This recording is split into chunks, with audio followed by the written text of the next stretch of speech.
Rebonjour.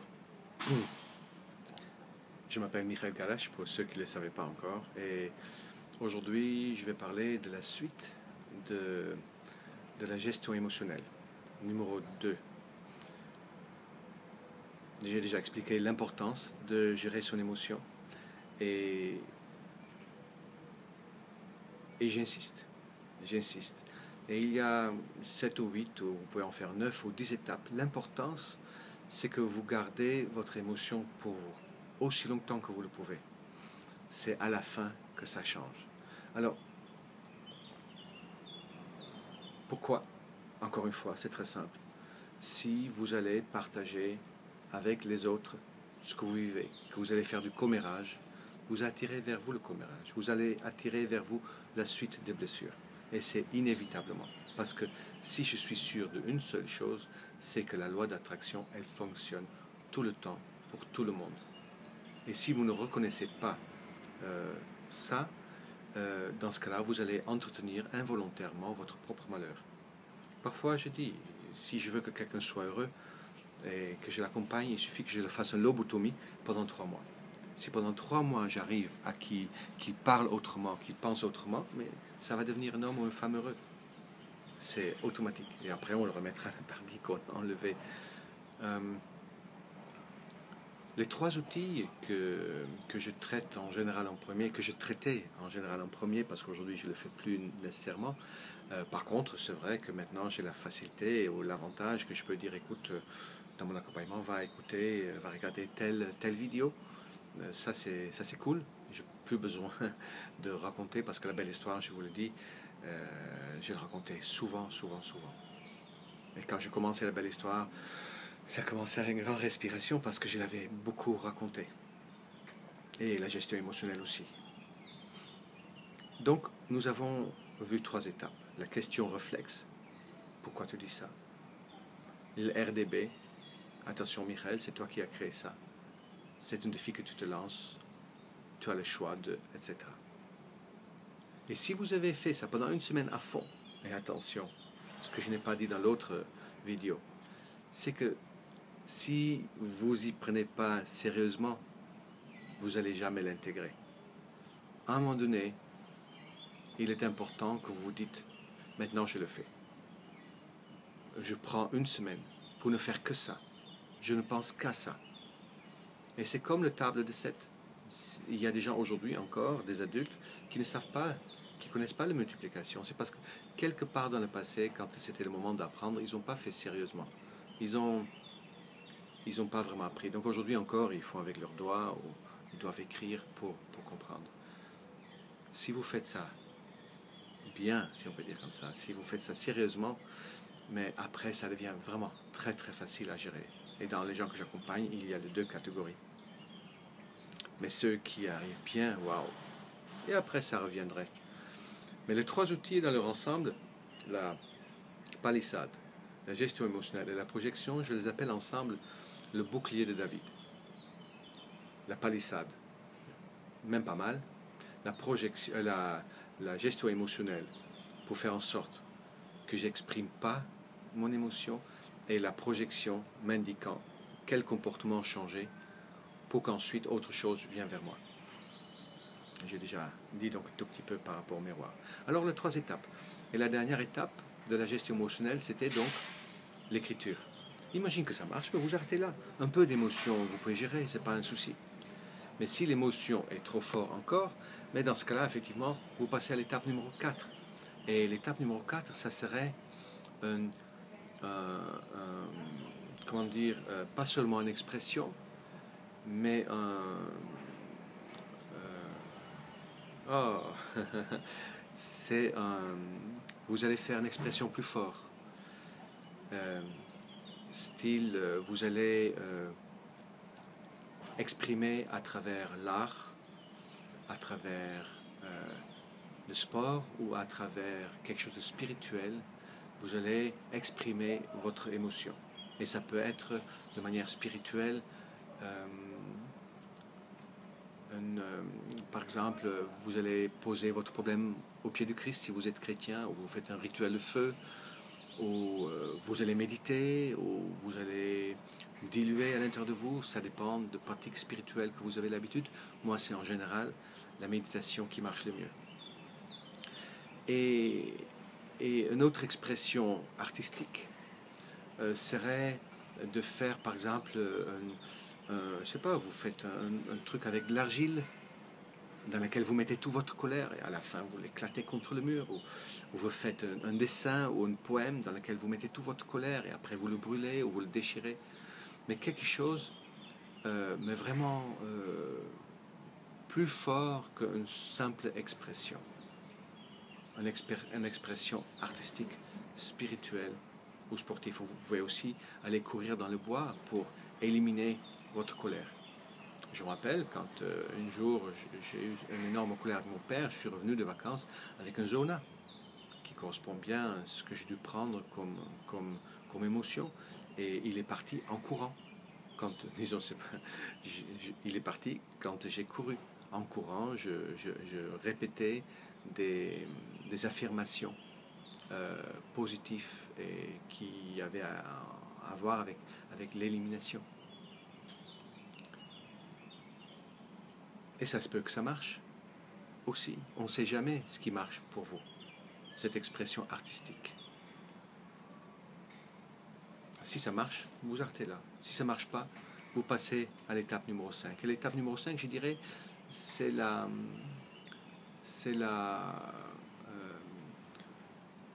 raisonnement de conscience. Ça serait le RDC, le rez-de-chaussée. Le raisonnement de conscience. C'est-à-dire que essayez de comprendre pourquoi vous avez créé ça. Ça dépend bien sûr de votre niveau de conscience, mais peut-être vous arrivez à comprendre. Mais bien sûr, si il m'arrive ça, c'est bien évidemment pour m'apprendre à devenir plus homme, ou parce qu'infiniment je vois bien ce que je répète comme mon père il a fait, ou oui, je vois bien que si je ne fais pas ça, je ne pourrai pas accéder à un niveau supérieur. Bien sûr, c'est aléatoire, cette étape-là, le 5e étape, parce qu'elle dépend vraiment d'où vous êtes. Et rien ne vous empêche de faire un tirage de cartes pour ça, ou de tirer une page de la petite voix. Et si ça marche, mais tant mieux. L'important, c'est que vous accumulez un certain nombre d'outils vous permettant de gérer votre émotion à l'intérieur de vous. Si ça marche, vous arrêtez là. Si ça ne marche pas, vous passez à la 6e. Et la 6e serait éventuellement quelqu'un m'a raconté ça, et pourquoi pas, c'est de ridiculiser dans sa tête la situation.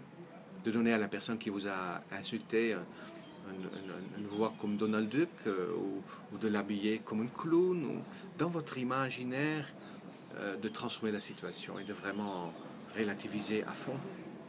Ça, c'est la 6e étape. Ça marche, ça marche. Ça marche pas, vous passez à la suivante. Et la 7e étape,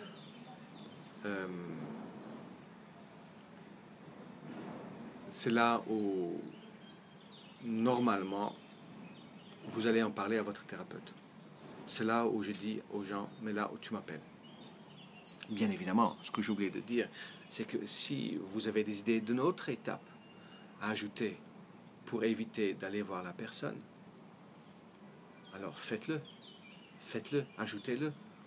C'est important. C'est vous responsable de votre état non émotionnel. C'est important que vous entretenez votre état émotionnel positif, si on peut dire comme ça.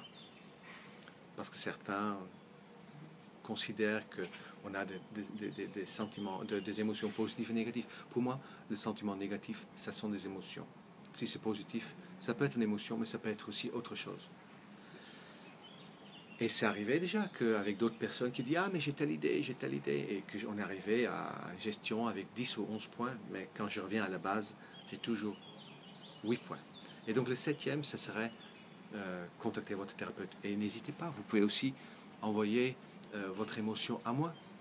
D'accord, peut-être pas m'appeler, parce que nous n'avons pas une relation thérapeutique ensemble, mais vous pouvez me l'envoyer par email, en disant voilà, écoutez, j'ai écouté votre CD, j'ai besoin d'exprimer mon émotion et j'ai personne pour m'écouter, ou je ne suis pas en thérapie actuellement et j'ai entendu votre proposition. Et dans ce cas, j'écouterai votre émotion avec plaisir et je vous répondrai avec plaisir aussi. Et les gens que j'accompagne, mais en ce moment-là, je les oblige de m'appeler. Parce que dans ce cas, ça veut dire que soit ils n'ont vraiment pas compris de quoi il s'agit, soit effectivement la blessure est trop grande. Et quand ils m'appellent, mais je ne suis pas le sauveteur, je ne vais pas leur expliquer. La seule chose que je demande, c'est qu'ils me lisent ce qu'ils ont écrit dans la 3e étape. Tout simplement. Et je les écoute, encore une fois. Et à la fin, je vais leur dire sûrement ce qu'ils ont déjà compris, mais de l'entendre de quelqu'un d'autre, ça aide. Et je peux vous dire que depuis le temps que j'accompagne, il y a peut-être 10 personnes qui m'ont appelé. Donc c'est pas beaucoup. En général, la gestion émotionnelle, ça fait calmer l'émotion au fur et à mesure. Et ne le gardez pas une émotion trop forte, attention, parce qu'une émotion trop forte peut provoquer une pathologie. Et ça, c'est pas le but. Le but, c'est de le faire diluer. Et s'il dilue, tant mieux. S'il ne dilue pas, vous passez à l'étape numéro 7. Et si vous avez passé l'étape numéro 7, là vous arrivez à l'étape numéro 8. Et il est un peu long, et c'est pour ça que j'ai coupé la vidéo en deux, la séquence, les 2 séquences. La 8e étape, c'est que vous allez enfin voir la personne qui vous a blessé. Oui, parce que jusqu'à là, vous ne l'avez pas vu. Il se peut qu'entre le début de l'incident et maintenant, il s'est passé peut-être 2, 3, 4 jours, peut-être plus. Et jusqu'à là, vous avez géré votre émotion. Et waouh, c'est important et c'est pas nécessairement évident.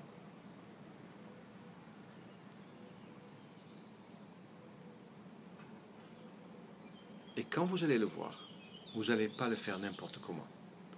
Parce qu'il n'y a pas question que vous allez tout gâcher au dernier moment. Non. Vous n'allez pas faire un vendetta. Vous allez faire d'une certaine manière, et je vous propose une procédure, vous allez faire d'une certaine manière pour éviter d'enclencher la loi d'attraction de manière négative. Et j'utilise un mémotechnique que j'ai trouvé dans le livre de David Servan-Schreiber, Guérir, il y a très longtemps, et qui s'appelle SPACEE. S-P-A-C-E-E. C'est une mémotechnique pour vous rappeler les étapes. Et en même temps, ça fait partie de la communication non violente, même un peu plus complet, je dirais, tel que moi, en tout cas, je l'ai entendu. Et on reviendra aussi sur la communication non violente. Le S veut dire que vous vous adressez que à la source. À part votre thérapeute, votre relation d'aide, vous ne faites pas de commérage. Faites très attention. Le commérage, c'est la chose le pire que vous pouvez faire pour vous-même. Commérage positif, oui. Ah, un tel, il était super. Là, vous pouvez en faire autant que vous voulez. Parler bien de quelqu'un, c'est génial. Mais surtout pas des choses négatives sur quelqu'un. Vous risquez d'être plus jugé que la personne dont vous parlez. Pas de commérage négatif. Et pareil, je ne suis pas blanc comme neige, parfois ça m'arrive encore. Le jour que je serai arrivé, mais je ne serai plus en train de faire des vidéos, je serai peut-être ailleurs déjà dans l'existence. Le S, vous parlez qu'à la source de votre problème, celui qui vous a fait mal. Le P veut dire que vous choisissez la bonne place et le bon moment. Ce n'est pas parce que vous avez vécu avec votre émotion pendant plusieurs jours que votre interlocuteur est prêt à vous écouter. Même en couple, je ne suis pas nécessairement disponible pour m'accompagner, elle non plus pour moi. Elle ne se gêne pas de me le dire quand je lui parle en me disant mais là je ne peux pas t'écouter. Et moi j'apprends à lui dire pareil, pas facile, nécessairement. Mais si vous voulez ne pas ajouter sur votre blessure, mais vérifiez que votre interlocuteur est disponible, envoyez-lui un SMS. Et dites-lui, j'ai quelque chose à te dire, est-ce que tu as quelques instants à m'accorder? Et dans ce cas, c'est lui qui vous donnera rendez-vous et vous êtes sûr qu'il est disponible et qu'il peut vous écouter. Ça, c'est le P. La place et le moment. Après, tu as le A, et là, c'est très important. Quand vous allez finalement le rencontrer, votre ami, parce que je pense en général c'est un ami ou une connaissance proche, ou une connaissance tout court, remarque, quand vous allez le rencontrer, ne commencez pas tout de suite à dire ouais, mais tu m'as fait ceci, tu m'as fait cela. Il va tout de suite se rétracter et il ne va pas entendre ce que vous dites. Commencez avec une attitude d'amour, c'est ça là, attitude d'amour. On pourrait dire, mais passez-lui la pommade, on peut le dire comme ça aussi, c'est moins sympa. Dites-lui à quel point vous l'aimez ou que vous appréciez qu'il est. Et je pourrais faire ça avec ma compagne, tu sais, je t'aime, et c'est vrai que je ne pourrais pas m'imaginer être avec quelqu'un d'autre aujourd'hui. Et si j'ai guéri, et si j'ai réparé autant, c'est grâce à toi. Et il faut chaque fois trouver autre chose. Mais ce qui est important, c'est que ce que vous dites à l'autre, c'est quelque chose de vrai, et que ça vient du cœur. Mais surtout que l'autre voit qu'il est aimé, et ce qu'il va entendre n'est pas quelque chose de méchant. Et vous dites ça, l'attitude d'amour. Et après, tu as le C. Le C, c'est le constat neutre. Donc la phrase est... C'est un petit bout de phrase en fait. Le C, le E et le E, c'est trois petits bouts de phrase. Donc d'abord, écoute, c'est génial, blablabla. Bla, bla, bla. Et le petit bout de phrase commence avec par contre, quand tu. Et ça, c'est pas le fameux tu, qui tu. Non, on pourrait difficilement mettre autre chose. Mais ça serait, imagine que ma compagne est en retard et systématiquement en retard, en tout cas à un moment donné, un retard important et je n'ai pas réussi à le gérer. Je dirais, tu sais ma chérie, je t'aime énormément et j'adore passer le moment avec toi et c'est vrai que on rit bien tous les deux et je ne pourrais pas m'imaginer vivre ça avec quelqu'un d'autre. Par contre, quand tu arrives en retard à nos rendez-vous, quand tu arrives en retard à nos rendez-vous, ça veut dire, je ne suis pas en train de l'accuser, tu es en retard. Mais quand tu arrives en retard ou si tu arrives en retard à nos rendez-vous, on passe à la phase suivante, c'est le E. Et ça, c'est mon émotion. Et le petit bout de phrase qui suit, c'est je me sens. Alors, je me sens triste. Donc, quand tu arrives en retard à notre rendez-vous, je me sens triste, je me sens en colère, je me sens désemparé. Et attention, parce qu'il y a des mots, ça ne sont pas des émotions. Quand tu dis je me sens abandonné, c'est une accusation en douce. Ça sous-entend qu'elle m'a abandonné. Si je dis je me sens pas respecté, ça veut dire qu'elle ne me respecte pas. Non, non, non, non, ce n'est pas des émotions. Et cherchez, vous trouvez sur Internet, il y a des listes d'émotions si vous avez envie d'en connaître. Utilisez une émotion pure, votre ressenti. Quand tu arrives en retard, je me sens vraiment pas bien. Je me sens triste et ça me ramène à mon passé. Et dans ce cas, l'autre peut vous entendre si vous parlez de vous. Et la dernière phase, c'est le E, et ça serait l'espoir ou le besoin. Et dans ce cas-là, tu peux dire quelque chose comme, et la phrase commence avec alors que je pensais que, ou alors que j'aimerais beaucoup que. Et là, il faut faire très attention de ne pas mettre la pression dans votre demande. Parce que si vous posez une demande, pour beaucoup de gens, c'est déjà une pression. Mais si vous dites par exemple, alors que, c'est-à-dire que je ne vais pas m'occuper du fait que je veux qu'elle vienne à l'heure, mais qu'elle m'avertisse par exemple. D'accord? Dans ce cas, je ne mets pas de pression. Et je pourrais dire, alors que si tu m'avais seulement appelé, mais dans ce cas-là, effectivement, je ne me ferais pas de soucis pour toi. Ou alors que j'aurais tellement envie juste que tu m'avertisses, c'est encore mieux. Et il y a des formulations différentes. Mais si vous dites par exemple alors que j'ai besoin que tu sois à l'heure, non, là vous poussez l'autre à un autre comportement. Son comportement lui appartient. Et moi je dis que si vous parlez de votre émotion, mais je laisse à l'autre le soin de s'y adapter s'il veut bien. Et s'il veut pas bien, s'il veut pas, mais ça lui appartient. Ça ne m'appartient pas. Moi je dis ce que je sens. Et si l'autre ne veut pas s'adapter, ça ne m'appartient pas. Mon émotion, c'est mon problème. Si moi je suis en colère, c'est mon problème, ce n'est pas le sien. Ce n'est pas celui qui est en retard qui a un problème. C'est celui qui a l'émotion qui a un problème. Et mon émotion, je dois la gérer moi-même. Et moi, je peux faire un travail sur le fait que ça ne me touche pas, le fait d'être en retard, oui ou non. Mais par contre, là, il s'agit juste d'une émotion. Et donc, vous pouvez dire, voilà, écoute, t'es génial, chérie, t'es vraiment tu es la plus belle et j'adore être avec toi, mais par contre, quand tu es en retard, je me sens vraiment très triste et je me sens seul et alors que j'aimerais peut-être qu'une prochaine fois, juste que tu m'appelles, que tu m'avertisses que tu arrives en retard. Ou j'aimerais juste que, ouais, j'aurais besoin que tu te rends compte juste que ça me touche. Voilà, ça peut être ça. Allez, allons boire quelque chose. C'est pas bien grave. Vous voyez, vous avez pas. Le but, c'est pas mettre quelque chose sur l'autre. C'est pas. Sinon, si vous blessez l'autre, vous vous blessez vous-même aussi indirectement. C'est juste une émotion que vous avez vécue qui était trop difficile à gérer. Et que si vous vous exprimez correctement, à peu près de cette manière-là, vous ferez de votre mieux, bien évidemment, l'autre peut entendre et changer. Si vous l'agressez, il va braquer, il va dire non, on va te faire foutre. Ça peut être mieux, mais ok. Mais si vous dites ça, mais la plupart des gens disent écoute chérie, je suis désolé, je ferai plus attention la prochaine fois. Voilà, ça c'est la gestion émotionnelle. Euh, la palissade, la gestion émotionnelle et l'effet miroir, ça sont les trois outils les plus importants. Ce sont les outils que je mets en place tout le temps, tout le temps, tout le temps, tout le temps. J'arrive tantôt bien, tantôt moins bien, ça dépend où j'en suis dans mon histoire.